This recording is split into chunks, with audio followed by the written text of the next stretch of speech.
Hello aspirants, my name is Drishti Jain and I welcome you to the series of घटना सूत्र। मैं सबसे पहले अपना एक्सपीरियंस शेयर करती हूँ। मैं और मेरी यूपीएससी की दोस्ती काफ़ी पुरानी है। मैंने 3 सीएसई के मेंस और 2 फॉरेस्ट के मेंस और 2 इंटरव्यू दिए हुए हैं यूपीएससी में। मैं इस घटना सूत्र सीरीज़ में अपना पूरा एक्सपीरियंस आपके साथ शेयर करने की कोशिश करूँगी और किस तरीके से किस चीज़ को पढ़ा और याद किया जा सकता है, क्योंकि यूपीएससी में पढ़ाई तो सभी करते हैं लेकिन सही तरीके से और सही गाइडेंस के साथ पढ़ाई करना सबसे ज़्यादा इम्पॉर्टेंट है। इस वीडियो में हम पीटी 365 डिस्कस करेंगे जो कि काफ़ी क्रिस्प और कॉम्प्रिहेंसिव होगा, जो प्रीलिम्स के लिए इनफ और सफिशेंट होगा। मेरी कोशिश रहेगी कि बहुत ही कम समय में आपका ज़्यादा से ज़्यादा करंट अफेयर्स बहुत अच्छी तरीके से रिवाइज हो जाए। एंड सबसे इम्पॉर्टेंट चीज़ हम साथ ही ट्राई करेंगे कि उसका स्टैटिक से लिंकेज और लास्ट 10 ईयर्स के प्रीवियस ईयर क्वेश्चन डिस्कस करेंगे। आप बस इस वीडियो को 3 से 4 बार अच्छे से देख लीजिए एंड आई एम श्योर कि आपका पूरा current affairs PT point of view से अच्छे से हो जाएगा। तो बिना देरी किए चलो लेट्स स्टार्ट पीटी 365 के right to children to free and compulsory education RTE 2009। Ministry of education scraps no detention policy. तो जो नो डिटेंशन पॉलिसी थी उसको स्क्रैप कर दिया 5th and 8th के लिए for schools under the centre. Key points क्या है? The no detention policy was a part of RTE 2009 aiming to reduce drop out rates but abolished in 2019। तो 2019 में अबॉलिश कर दिया गया था। The new policy allows schools to fail students who do not pass their year end exams under the right to children to free and compulsory education amendment rules. मतलब क्या था, बीच में ऐसा बोला था कि यदि बच्चों के नंबर अच्छे नहीं भी आ रहे हैं तो भी उनको मतलब आप फेल नहीं कर सकते, तो अब उसको स्क्रैप कर दिया, तो आप फेल कर सकते हैं। If a student fails to meet the promotion criteria they will receive additional instruction. यदि वो फुलफिल नहीं कर पाते उस क्राइटेरिया को तो एडिशनल इंस्ट्रक्शन मिलेंगे और री एग्जामिनेशन के चांस मिलेंगे within 2 months। No child can be expelled from school until they complete the elementary education. मतलब कि आप उनका बैक लगा सकते हो, बेसिकली उनको फेल कर सकते हो बट उनको निकाल नहीं सकते स्कूल से एलिमेंट्री एजुकेशन ख़त्म होते तक। 16 states और 2 UTs have already adopted this policy as a part of education curriculum as a state subject। अब आरटीई के बारे में देखते हैं। तो आर्टिकल 21A 86th अमेंडमेंट 2002 से इंसर्ट किया गया था। फंडामेंटल राइट है फ्री एंड कंपलसरी एजुकेशन का in the age group of 6 to 14 years. अब ये एक्ट में देखते हैं एक्ट में क्या क्या स्पेसिफिक प्रोविजंस है। तो आर्टिकल 21A का पार्ट है, इसमें है first minimum norms in elementary schools like pupil teacher ratio, infrastructure, school working days और टीचर वर्किंग आर, ये स्पेसिफिकेशंस दिए गए हैं। फिर provision for a non admitted child to be admitted to an age appropriate class.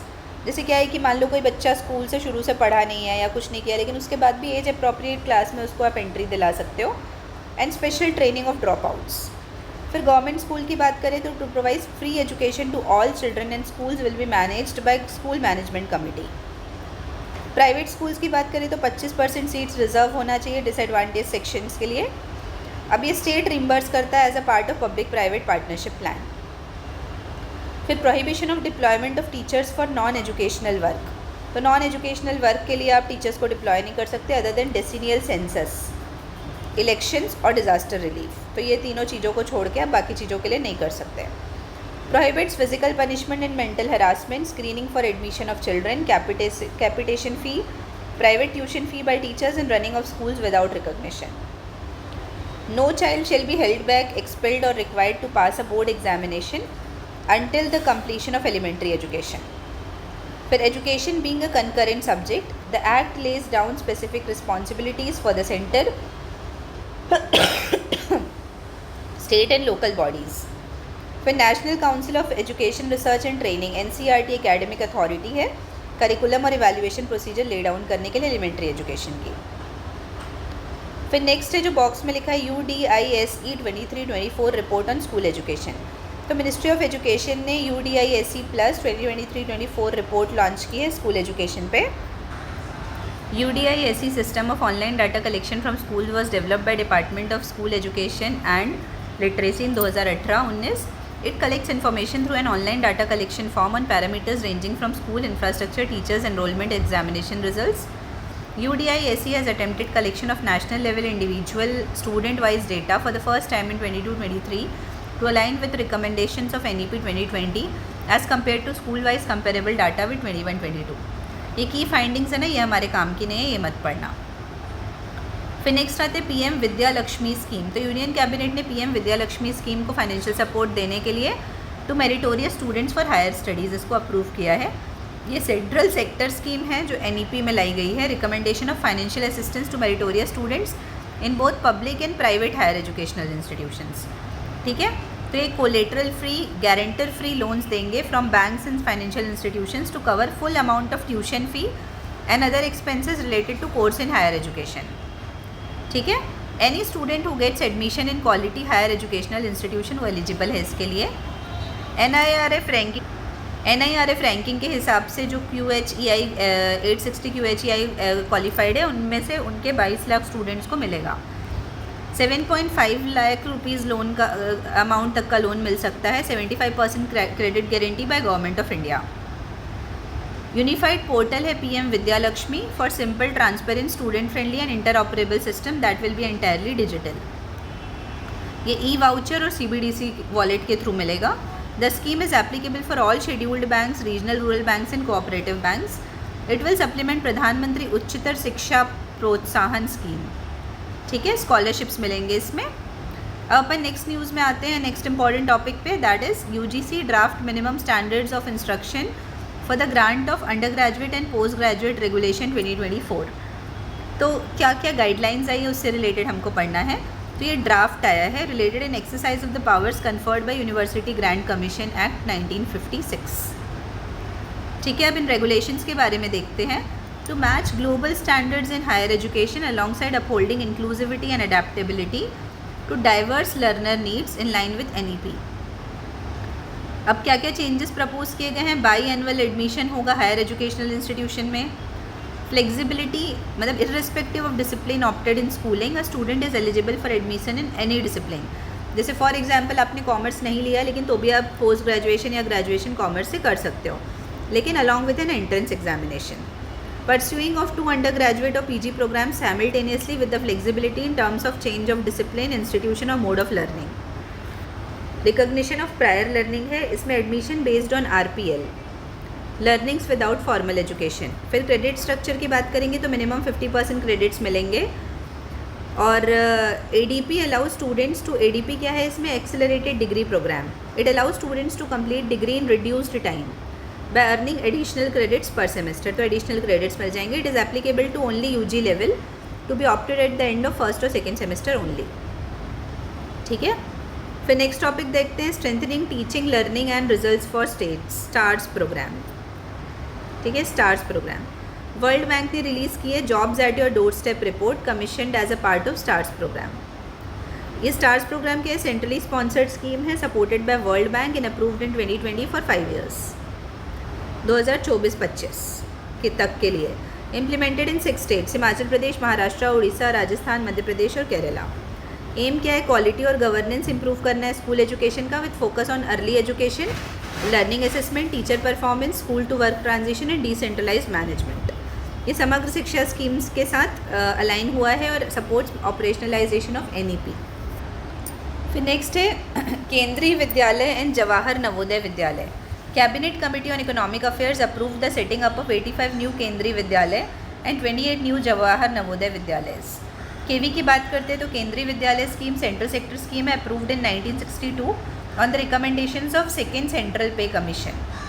Mission क्या है, to cater to educational needs of wards of transferable and non transferable employees of central government and for children of floating population including those living in remote and under developed locations, to develop the spirit of national integration among children. फिर key features की बात करते हैं तो common textbook रहेगा, bilingual medium of instruction रहेगा, coeducational and comprehensive schools होंगे। All KVs are affiliated to central board of secondary education CBSE। No tuition fee for boys up to class 8, girls up to class 12 and SC/ST students and childrens of KVS employ. ठीक है, फिर उसके बाद आते हैं अपन next केंद्रीय विद्यालय संगठन। तो ये रजिस्टर्ड सोसाइटी है अंडर सोसाइटीज़ रजिस्ट्रेशन एक्ट 1860 में। फिर देखते हैं हम एम क्या है, to provide establish endow maintain control and manage KVs located all over India and abroad. फिर जवाहर नवोदय विद्यालय के बारे में देखेंगे तो setup under Navodaya Vidyalaya scheme, central sector scheme है, envisaged under the national policy on education. JNVs are fully residential co-educational schools providing school quality modern education, good quality modern education from class 6 to 12th to talented children predominantly from rural area. Policy के हिसाब से एक जवाहर नवोदय विद्यालय होना चाहिए हर district में. नवोदय विद्यालय समिति होती है, ऑटोनॉमस बॉडी होती है जो मिनिस्ट्री ऑफ एजुकेशन के अंदर to establish, endow, maintain and control and manage Navodaya Vidyalaya. ठीक है. अब अभी क्या किया है, ऑलमोस्ट ऑल केवीज़ और JNVs को PM श्री स्कूल बना दिया नेशनल पॉलिसी 2020 के हिसाब से. ठीक है. फिर नेक्स्ट है पेशेंट सेफ्टी राइट्स चार्टर. तो चार्टर अभी डेवलप किया है WHO ने eight global ministerial summit on patient safety. अब पेशेंट सेफ्टी राइट्स चार्टर के बारे में पढ़ेंगे तो फ्रेमवर्क है world patient safety day 2023 under the theme engaging patients for patient safety. Basically ना अब इसका ज़्यादा ये सब डिटेल काम का नहीं, अपन डायरेक्ट इंडिया और ग्लोबल एफर्ट्स में देखते हैं कि क्या है. तो इंडिया में क्या क्या इसकी पॉलिसी या स्कीम्स है. National patient safety implementation framework है. अंडर नेशनल हेल्थ मिशन के अंदर नेशनल क्वालिटी एश्योरेंस स्टैंडर्ड्स है, कायाकल्प है, लक्ष्य है. लक्ष्य में labour room quality improvement to reduce MMR और NMR. फिर pharmacovigilance programme of India है. फिर ग्लोबल लेवल पे बात करेंगे तो WHO world alliance for patient safety है, ग्लोबल पेशेंट सेफ्टी अलायंस है और global patient safety action plan है 21 से 30 के बीच का. फिर नेक्स्ट प्रोग्राम में अपन आते हैं नेक्स्ट इनिशिएटिव में, दैट इज़ चरक. तो community health a responsive action for Koylanchal initiative. ठीक है, मतलब कोयला खदानें जहाँ रहती ना उससे रिलेटेड. तो मिनिस्ट्री ऑफ कोल की गाइडेंस के अंदर सिंगरौली बेस्ड कोल इंडिया है, उस कोल इंडिया की जो आम है नदन कोल फील्ड्स लिमिटेड, उसने लॉन्च किया चरक इनिशिएटिव. एक बार फुल फॉर्म फिर से देख लीजिए. चरक हेल्थ के लिए थे तो हेल्थ से रिलेटेड है, और सी से कोल ऐसा याद रख लेना. तो नेशनल कोल इंडिया लिमिटेड ने किया launch. Community health responsive action for Koylanchal is an innovative health centric CSR initiative. तो ये CSR इनिशिएटिव है. फ्री ट्रीटमेंट देगा पेशेंट्स को belonging to economically weaker section suffering from identified life threatening diseases in Singrauli region MP और UP. Singrauli northern most part है Son Mahanadi master basin के in central India. इसमें malignancy, TB and related complications, HIV and related complications और organ transplant, neurological disorder, connective tissue disorder, ये सब चीज़ cover होंगे. ठीक है. फिर हम नेक्स्ट आते हैं ऑर्गेनाइजेशन से न्यूज़. उसमें है वर्ल्ड अर्बन फोरम के बारे में पढ़ना है. तो 10 point Cairo call on action है, was adopted at the 12th edition of the World Urban Forum held in Cairo, Egypt.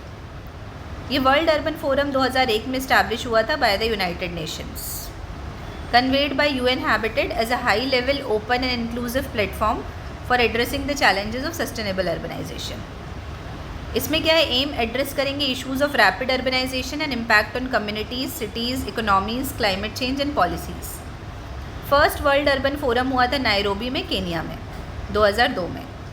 अब अर्बनाइजेशन के बारे में बात करते हैं तो वर्ल्ड के हिसाब से cities are projected to house 70% of the world's population by 2050. मतलब अर्बन एरियाज़ में 70% से ज़्यादा लोग रहेंगे. और इंडिया की बात करते हैं तो 2036 तक India's towns and cities will be home to 40% of the population. मतलब अर्बनाइजेशन 31 से 40% हो जाएगा 2036 तक. फिर नेक्स्ट टॉपिक है United Nations alliance of Civilisations. 10th global forum of United Nations alliance of Civilisations adopted Cascais declaration in Portugal. तो Portugal में एक डिक्लेरेशन अडॉप्ट किया. इसका ऑब्जेक्टिव है to promote principles of tolerance, peaceful existence and build bridges between cultures. UNOAC है ना जो united Nations alliance of civilisation, ये 2005 में इस्टेब्लिश हुआ था सॉफ्ट पावर पॉलिटिकल टूल के जैसे of UN secretary general for conflict prevention and resolution. इसके 5 प्रायोरिटी एरिया हैं, एजुकेशन, यूथ, माइग्रेशन, मीडिया और women as peace mediators. Objective क्या है, facilitate the global conservation on the challenges and opportunities of intercultural interactions, promoting innovation to uphold mutual respect and cooperation, prevent intercultural tensions and crisis, combat stereotypes, misperceptions, discrimination and xenophobia. और एक group of friends है, a community of countries and international organisations which actively promotes UNAOC's objective. और इसमें 160 members है, India is a member. फिर है right to disconnect in India. Recently various sections in India have raised voices on the need to bring a law on right to disconnect in the backdrop of death of. अब right to disconnect क्या है India में. Right to disconnect means employees are not oblige to reply to calls made by employers after work hours and such an employer shall not be subject to any disciplinary action by employers. क्या right to disconnect मतलब क्या समझ आया. फिर इसमें currently India lacks specific laws recognising right to disconnect from work. अब constitutional provisions क्या है? आर्टिकल 38 है that direct state to promote welfare of people. फिर आर्टिकल 39E है that direct state to secure strength and health of its workers. तो ये दोनों articles इसके रिलेवेंट हैं। फिर जुडिशियल प्रोनाउंसमेंट्स में आते हैं तो Vishaka versus state of Rajasthan जो 1997 का केस है वो किसके लिए था? On safe working environment for women. फिर वैसे ही Ravinder Kumar Dhariwal and others versus union of India है to accommodate persons with disabilities. ठीक है।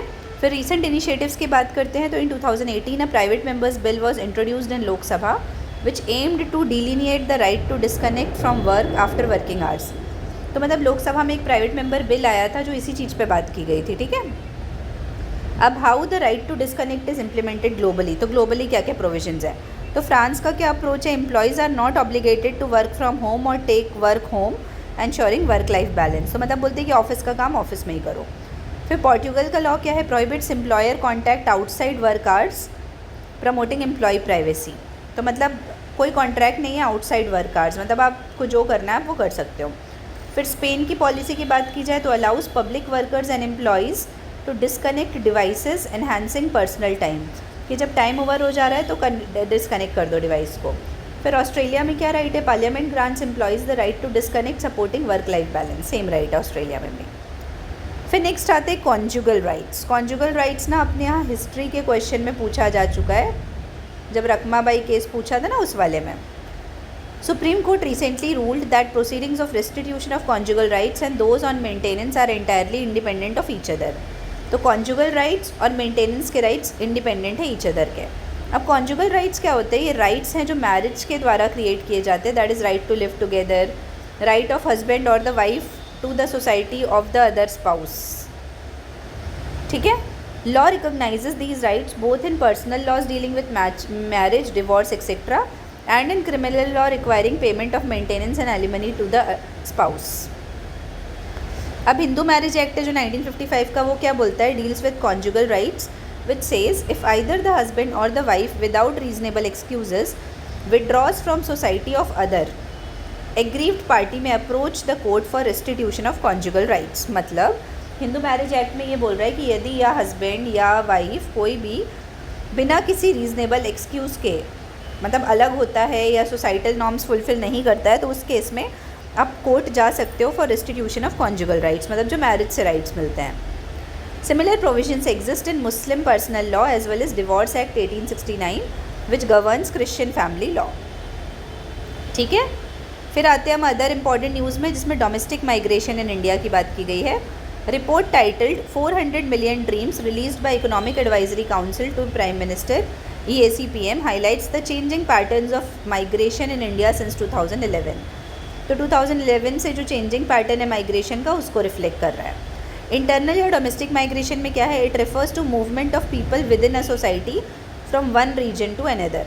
तो जो लोग एक सोसाइटी से दूसरी सोसाइटी मूव कर रहे हैं विद इन अ कंट्री या एक रीजन से दूसरे रीजन, ये बताता है। फिर उसमें दो फैक्टर्स होते हैं, पुश फैक्टर और पुल फैक्टर। तो पुश फैक्टर मतलब कि जब यहाँ पे हार्श कंडीशंस होंगी उस केस में वहाँ से लोग दूसरी जगह जाएंगे, तो लैक ऑफ जॉब अपॉर्चुनिटीज़ होगा, नेचुरल डिज़ास्टर आ जाएगा, lack of quality education, health care issues, ये सब होंगे, तो होगा पुश फैक्टर। फिर पुल फैक्टर में क्या होगा? इकोनॉमिक अपॉर्चुनिटीज़ होंगी, हायर स्टैंडर्ड ऑफ लिविंग होगी, पीस एंड स्टेबिलिटी होगा। ठीक है। फिर अपन देखते हैं initiatives for welfare of domestic migrants in India. तो उसमें एक है inter state migrant regulation of employment and conditions of service workman act 1979। फिर आयुष्मान भारत प्रधानमंत्री जन आरोग्य योजना है जिसमें ₹5 लाख का कवरेज मिलेगा माइग्रेंट वर्कर्स को। फिर one nation one ration card है विद नेशन वाइड पोर्टेबिलिटी। ठीक है। की फाइंडिंग्स क्या है रिपोर्ट की? Reduction in domestic migrant numbers, तो by about 12% from 45.57 crore to 40.20 crore in 2023। Migration rate drop हो गया 38 से 29%। अब माइग्रेशन डायनेमिक्स की बात करते हैं तो शॉर्ट डिस्टेंस माइग्रेशन प्रीडोमिनेंट है। Migration originates primarily from areas around major urban centres like Delhi, Mumbai, इन सब जगह से ओरिजिनेट होता है। ठीक है। फिर उसके बाद हम आते हैं next topic is international migration. 4th edition of ILO global estimates on international migrants in the labour force has been released. तो किसने रिलीज़ किया है? ILO ने। इंटरनेशनल माइग्रेंट्स की बात करते हैं तो international migrants are defined as persons who are part of resident population of a country other than their country of origin, मतलब फॉरेन बॉर्न रेसिडेंट्स हैं बेसिकली वो. It also includes refugees, asylum seekers and related groups. अब की findings क्या है report की? International migrants reach 284.5 million 2022 के हिसाब से. 255.7 million of them belong to global working age population. तो ये वर्किंग एज पॉपुलेशन को बिलोंग करते हैं जो 15 या 15 साल से ऊपर हैं. Women constitute 38.7% while main were 61.3% of the international migrants in the labour force. तो अब प्रपोर्शन बता रहे हैं कि मेन कितने थे, विमेन कितने हैं. They accounted for 4.7% of the global labour force in 2022. तो ये जो माइग्रेंट्स वाले थे इंटरनेशनल माइग्रेंट्स वो 4.7% है of the global labour force. फिर unemployment rate for international migrants was higher than those for non migrants. तो जो अनएम्प्लॉयमेंट रेट है वो ज़्यादा है इंटरनेशनल माइग्रेंट्स के लिए देन नॉन माइग्रेंट्स. उसके बाद आते हैं हम कि की इनिशिएटिव्स क्या क्या लिए गए हैं इंटरनेशनल माइग्रेंट्स के लिए. तो फर्स्ट है इंटरनेशनल ऑर्गेनाइजेशन फॉर माइग्रेशन. ये 1951 में बना था. ये लीडिंग इंटर गवर्नमेंटल ऑर्गेनाइजेशन है in the field of migration. ये क्या है? इंटर गवर्नमेंटल ऑर्गेनाइजेशन है, ये ध्यान रखना. फिर आते हैं अपन नेक्स्ट इंटरनेशनल लेबर ऑर्गेनाइजेशन. तो हमने पढ़ा था ट्रीटी ऑफ वर्सैल्स से बना था World War I के बाद. ठीक है, इसमें ध्यान रखना कौन सी ट्रीटी थी? वर्सैल्स, World War I के बाद. ठीक है. Advocates for the right of migrant workers and promotes fair labour migration practices through conventions. तो अलग अलग कन्वेंशंस है. अपन ने 182 और 138 पढ़ा था जो PYQ में आ चुका है, जो चाइल्ड से रिलेटेड था. ठीक है, PYQ 2018 का था, ये हमने देखा हुआ है. फिर नेक्स्ट है माइग्रेंट वर्कर्स कन्वेंशन, जो international convention on protection of rights of all migrant workers and member of their families 1990 का एक्ट है. फिर आते हैं हम next global compact for safe orderly and regular migration 2018 का है. ये फर्स्ट इंटर गवर्नमेंटल एग्रीमेंट है covering all dimensions of international migration. तो इंटरनेशनल माइग्रेशन के हर डायमेंशन को कवर करता है. ठीक है. फिर नेक्स्ट हम आएंगे WFP ग्लोबल आउटलुक फॉर 2025. तो वर्ल्ड फूड प्रोग्राम है. क्या है? WFP वर्ल्ड फूड प्रोग्राम है. इसने रिलीज़ की है, इस ऑर्गेनाइजेशन ने रिपोर्ट रिलीज़ की है global outlook for 2025. The report providing updates on global food security solutions to respond to the crisis related to hunger. तो जो हंगर से रिलेटेड क्राइसिस है उससे रिलेटेड एक रिपोर्ट रिलीज़ की है. अब इसके हाइलाइट्स देख लेते हैं. तो सबसे पहले है global hunger crisis. An estimated 343 million people across 74 countries are acutely food insecure. तो एक्यूटली फूड इनसिक्योर है. This is 10% increase from last year. तो 10% इंक्रीज़ हुआ है लास्ट ईयर से. की फैक्टर्स की बात की जाए तो आर्म्ड वायलेंस इज़ अ की driver in 14 out of 16 hunger hotspots like Sudan, Gaza, ये सब. उसके बाद 65% of the actually food insecure people live in fragile और कॉन्फ्लिक्ट अफेक्टेड सिचुएशंस. तो ये सब फ्रेजाइल और कॉन्फ्लिक्ट अफेक्टेड सिचुएशंस में रहते हैं. उसके बाद हम बात करेंगे इंडिया स्पेसिफिक. तो इंडिया स्पेसिफिक में है India is home to a quarter of all undernourished people worldwide. Around 21.25% population lives on less than $1.90 a day. जो अपनी पॉवर्टी लाइन वाली लाइन है ना, उसके लिए बात कर रहा है ये. 38% of the children aged 6 to 59 months are grappling with chronic malnutrition. ठीक है. तो यहाँ पे बेसिकली हमने अपना सोशल इशू वाला पार्ट ख़त्म किया. अब हम नेक्स्ट स्टार्ट करेंगे साइंस एंड टेक्नोलॉजी. तो साइंस एंड टेक्नोलॉजी में हम सबसे पहले पढ़ेंगे बायोटेक्नोलॉजी. बायोटेक्नोलॉजी में सबसे पहला प्रोजेक्ट है जीनोम इंडिया प्रोजेक्ट. तो genome India project has achieved a significant milestone by making the genomic data of 10,000 individuals publicly accessible. तो 10,000 लोगों का डाटा एक्सेसिबल किया publicly. Whole genome sequencing data है 10,000 इंडिविजुअल्स का has been achieved at Indian biological data centre. कहाँ पे? Indian biological data centre में, और ये फरीदाबाद में है. ये इंडिया का first national life sciences data repository है supported by department of biotechnology. यहाँ पे framework for exchange of data protocol की बात की गई है and IBDC portals were also launched. Framework for exchange of data protocol is under biotech pride guidelines. ये किस में है? बायोटेक प्राइड गाइडलाइंस के अंदर है. And it ensures high quality nation specific data sharing in a transparent, fair and responsible manner. अब about genome India project देख लेते हैं. तो इनिशिएट हुआ था 2020 में by DBT with collaboration of 20 institutions to map India's genetic diversity. Primary objective है build a comprehensive catalogue of genetic variations that reflect unique diversity of Indian population. इसमें की अचीवमेंट है 20,000 सैम्पल्स कलेक्ट किए गए हैं 83 डाइवर्स पॉपुलेशन से, establishing अ bio bank. फिर 10,000 genome sequence हुए फर्स्ट फेज़ में, creating a reference genome for India. ठीक है, अब इसमें अदर की इनिशिएटिव्स क्या है जीनोम सीक्वेंसिंग के? तो फर्स्ट है इंडीजेन प्रोग्राम जो CSIR का, ये ध्यान रखना इंपॉर्टेंट है, ये कन्फ्यूजिंग भी होता है। फिर 1 डे 1 जीनोम इनिशिएटिव है जो DBT ने लिया है, डिपार्टमेंट ऑफ बायोटेक्नोलॉजी। फिर ह्यूमन जीनोम प्रोजेक्ट है, इंटरनेशनल कोलैबोरेशन है that aimed to map the sequences of entire human genome. फिर 1 लाख जीनोम प्रोजेक्ट है जो इंग्लैंड का वेरी फर्स्ट इनिशिएटिव है, सिक्वेंसिंग 1 लाख जीनोम्स। फिर इंटरनेशनल हैप मैप प्रोजेक्ट है जिसमें million variants in African, Asian और यूरोपियन एंसेस्ट्री ग्रुप्स को मैप किया जा रहा है। अब देखो यहाँ पे लिखा हुआ ना डिजिटल सीक्वेंसिंग हमने ऑलरेडी पढ़ लिया है PT 365 साइंस एंड टेक में, और उसके PYQ भी हमने देखे हैं। ठीक है, तो यहाँ मैं लिख देती हूँ PYQ डन। ऑलमोस्ट PYQ जो अपडेटेड में हम वो सब कर चुके हैं पहले। अब इसमें रिलेटेड न्यूज़ में देखो तो नेक्स्ट जनरेशन DNA सीक्वेंसिंग की बात करेंगे तो pashmina certification and next generation DNA sequencing facilities inaugurate हुई है wild life institute of India में। ठीक है, नेक्स्ट जनरेशन DNA सीक्वेंसिंग क्या है? ये मॉडर्न मेथड है जेनेटिक मटेरियल को एनालाइज करने के लिए that can rapidly sequence large amounts of DNA